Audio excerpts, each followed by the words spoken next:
سرگزشت ایک کمسن سپاہی سالار کی، جو ایک مظلوم بہن کی پکار پر ہندو راجاؤں پر چڑھ دوڑا۔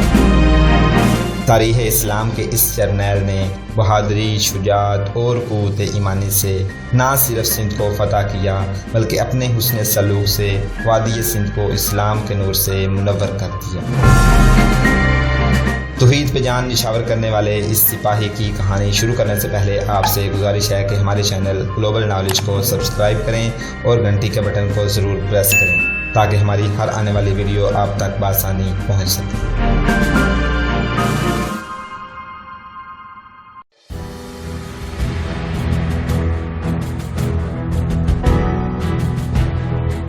بہار کے دن تھے۔ ان دنوں دارالخلافے میں مختلف کھیلوں کے مقابلے ہوا کرتے تھے۔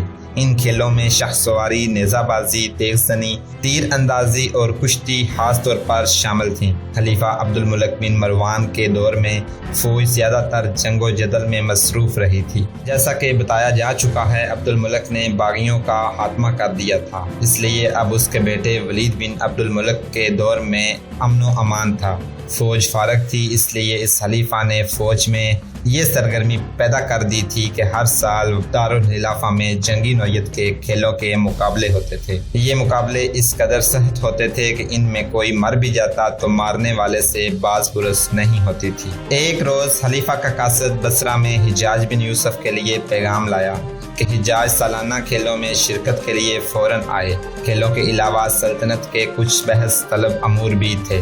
حجاج بن یوسف خلیفہ کے اس بلاوے پر بہت خوش ہوا۔ خوشی کی وجہ یہ تھی کہ وہ اپنے بھتیجے محمد بن قاسم کو خلیفہ سے متعارف کرانا چاہتا تھا۔ یہ تو وہ کسی بھی وقت کرا سکتا تھا، لیکن سالار کھیلوں کے مقابلوں کا موقع اچھا تھا۔ وہ محمد بن قاسم کو میدان میں اتار کر خلیفہ کو اور فوج کے سالاروں کو دکھا سکتا تھا کہ اس کا بھتیجا اسی عمر میں اپنے آپ میں کیسے کیسے جوہر پیدا کر چکا ہے۔ اس نے محمد بن قاسم سے کہا، میں نہیں جانتا کہ تیغ زنی، شاہ سواری اور بغیر ہتھیار لڑائی میں تمہیں کتنی کچھ مہارت حاصل ہوئی ہے۔ یہ موقع اچھا ہے، میں تمہیں اس مقابلے میں شامل کروں تو مجھے شرمسار تو نہیں ہونا پڑے گا۔ ہار جیت اللہ کے اختیار میں ہے چچا جان، محمد بن قاسم نے کہا۔ میں ہر نہیں ہانکوں گا، میدان میں ضرور اتروں گا۔ چلنے کی تیاری کرو، حجاج نے کہا۔ میں بھی چلوں گی، لبنہ نے کہا۔ آپ مجھے کبھی بھی مقابلے دکھانے نہیں لے گئے۔ حجاج بن یوسف اکلوتی بیٹی کو مایوس نہیں کر سکتا تھا، اسے بھی اس نے ساتھ لے لیا۔ حجاج بن یوسف محمد بن قاسم اور لبنہ کے ساتھ دارالخلافہ پہنچا۔ اس نے محمد بن قاسم کو خلیفہ کے پیش کیا اور بتایا کہ یہ کون ہے۔ خدا کی قسم، ابن قاسم، خلیفہ نے کہا، تیرے باپ کو ہمارا خاندان کبھی نہیں بلا سکتا۔ اس نے ہماری خلافت کی آبرو پر جان کی قربانی دی تھی۔ وہ بہادر تھا، وفادار تھا۔ ہم امیدیں رکھیں گے کہ تم اپنے باپ کے نقش قدم پر چلے گا۔ ابن یوسف، خلیفہ نے حجاج سے کہا، اپنے بھتیجے کو کسی کے مقابلے میں اتارو گے؟ اس لیے تو اسے ساتھ لایا ہوں، امیر المومنین، حجاج نے کہا۔ میں بھی یہ دیکھنا چاہتا ہوں کہ یہ کسی قابل ہوا ہے یا نہیں۔ اگر ہوا تو ہم اسے اس کے باپ کی جگہ دیں گے، خلیفہ نے کہا۔ حجاج بن یوسف حاکم اعلیٰ تھا، اس کا عہدہ اور اس کے اختیارات آج کے گورنر سے زیادہ تھے۔ اس عہدے کے مطابق خلیفہ نے اسے اپنے محل میں ٹھہرایا۔ محمد بن قاسم کو بھی محل میں ہی جگہ دی گئی اور لبنہ کو بیگمات میں بیچ دیا گیا۔ اسی محل میں خلیفہ کا چھوٹا بھائی سلیمان بن عبد الملک رہتا تھا۔ لبنہ کو دیکھ کر وہ بہت خوش ہوا۔ اس نے اپنی خادمہ سے کہا، لبنہ کو بلا لائے۔ خادمہ نے آ کر بتایا کہ لبنہ حجاج بن یوسف کے بھتیجے کے کمرے میں ہے، وہ جہاں کہیں ہے اسے لے آؤ۔ سلیمان نے کہا، اسے کہو سلیمان تمہیں یاد کر رہا ہے۔ خادمہ چلی گئی اور جواب لائی کہ وہ ابھی نہیں آئے گی۔ کہاں تھی وہ؟ سلیمان نے پوچھا۔ کیا کر رہی تھی؟ حاکم اعلیٰ کے بھتیجے کے پاس بیٹھی ہے، خادمہ نے جواب دیا۔ اس کے ساتھ ہنس ہنس کر باتیں کر رہی ہے۔ حجاج کے بھتیجے نے بھی کچھ کہا ہوگا، سلیمان نے کہا۔ اس نے مجھے کہا تھا کہ پھر اس کمرے میں نہ آنا، خادمہ نے کہا۔ سلیمان غصے سے لال پیلا ہونے لگا۔ اسی شام کا واقعہ ہے۔ لبنہ محل کے باغ کے ایک گوشے میں چلی گئی۔ وہاں رنگا رنگ پھول تھے۔ وہ باغ کا بہت ہی خوبصورت حصہ تھا۔ لبنہ کو اچھا لگا تھا، اس لیے وہاں چلی گئی تھی۔ اسے وہاں ٹہلتے ہوئے ابھی تھوڑا سا وقت ہی گزرا تھا کہ پیچھے سے کسی نے آ کر دونوں ہاتھ اس کی آنکھوں پر رکھ دیے۔ ہاتھ مردانہ تھے۔ لبنہ نے ہنستے ہوئے ان ہاتھوں پر ہاتھ پھیرے۔ چلو پہچان لیا، لبنہ نے کہا، محمد۔ اس کی آنکھوں سے دونوں ہاتھ نیچے کو سرک گئے، پھر یہ ہاتھ پیچھے ہٹ گئے۔ لبنہ نے گھوم کے دیکھا۔ او سلیمان، لبنہ نے کہا، مجھے امید تھی تم آؤ گے۔ تمہیں امید تھی کہ ابن قاسم آئے گا؟ سلیمان نے طنزیہ لہجے میں کہا۔ تمہارے منہ سے اسی کا نام نکلا ہے، کیا اس کا نام لینا گناہ ہے؟ لبنہ نے کہا، لیکن کسی کو دھوکے میں رکھنا گناہ کبیرہ ہے۔ سلیمان نے کہا، مجھے دھوکے میں نہ رکھو لبنہ، تمہیں میرے اور ابن قاسم کے درمیان فیصلہ کرنا ہوگا، فیصلہ سوچ سمجھ کر کرنا۔ میں نے خلیفہ بننا ہے اور ابن قاسم میرا ملازم ہوگا۔ میں اسے سالار سے سپاہی بنا سکتا ہوں، اسے بھکاری بنا سکتا ہوں۔ کیا دیکھا ہے تم نے اس میں جو مجھ میں نہیں؟ اس کی محبت میں دونس نہیں، لبنہ نے کہا۔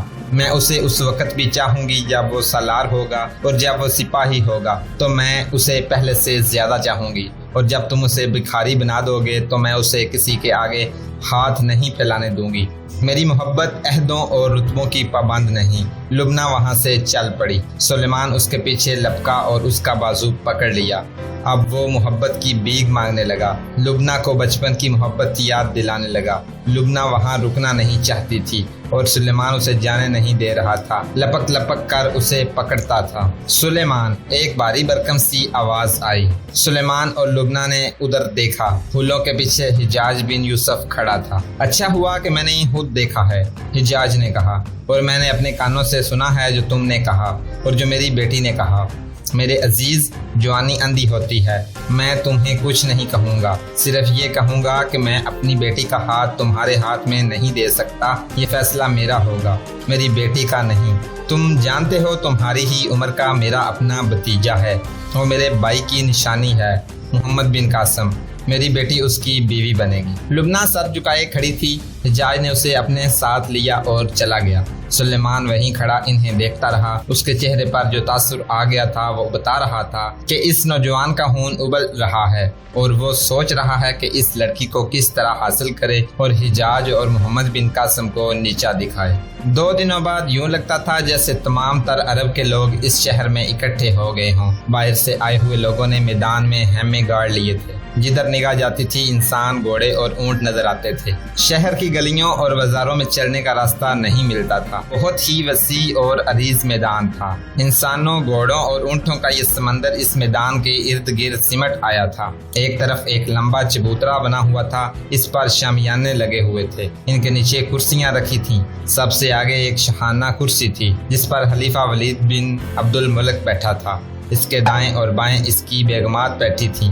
اس کے ساتھ حجاج بن یوسف بیٹھا تھا، اس کے ساتھ اس کی بیٹی لبنہ بیٹھی تھی۔ باقی کرسیوں پر سالار اور شہری انتظامیہ کے حاکم بیٹھے تھے، ان میں مختلف قبیلوں کے سردار بھی تھے۔ ہزار ہاتھ تماشائی میدان کے ارد گرد زمین پر بیٹھے یا کھڑے تھے۔ اونٹوں اور گھوڑوں پر بھی آدمی بیٹھے ہوئے تھے۔ خلیفہ کے اشارے پر سالانہ مقابلوں کا سلسلہ شروع ہو گیا۔ فوج کے دستوں کے آدمی باری باری آتے، اپنے مد مقابل کو للکارتے اور اس طرح تیر زنی، شاہ سواری وغیرہ کے مقابلے ہو رہے تھے۔ تلواروں سے لڑنے والوں کے ہاتھوں میں تلواریں تھیں اور ڈالیں بھی۔ زیادہ تر ڈالیں چمڑے کی بنی ہوئی تھیں۔ تیغ زنی میں کئی آدمی بری طرح زخمی ہوئے۔ شاہ سواری کے مقابلے بھی دلچسپ تھے۔ ہر سوار اپنے کرتب دکھاتا گزر جاتا تھا۔ پھر سواروں کی لڑائی کے مقابلے ہوئے۔ محمد بن قاسم نہ چبوترے پر کرسیوں پر بیٹھے ہوئے مہمانوں میں تھا اور نہ دوسرے تماشائیوں میں۔ سلیمان بھی کہیں نظر نہیں آ رہا تھا۔ تماشائیوں کا داد و تحسین کا شور اتنا زیادہ تھا کہ اپنی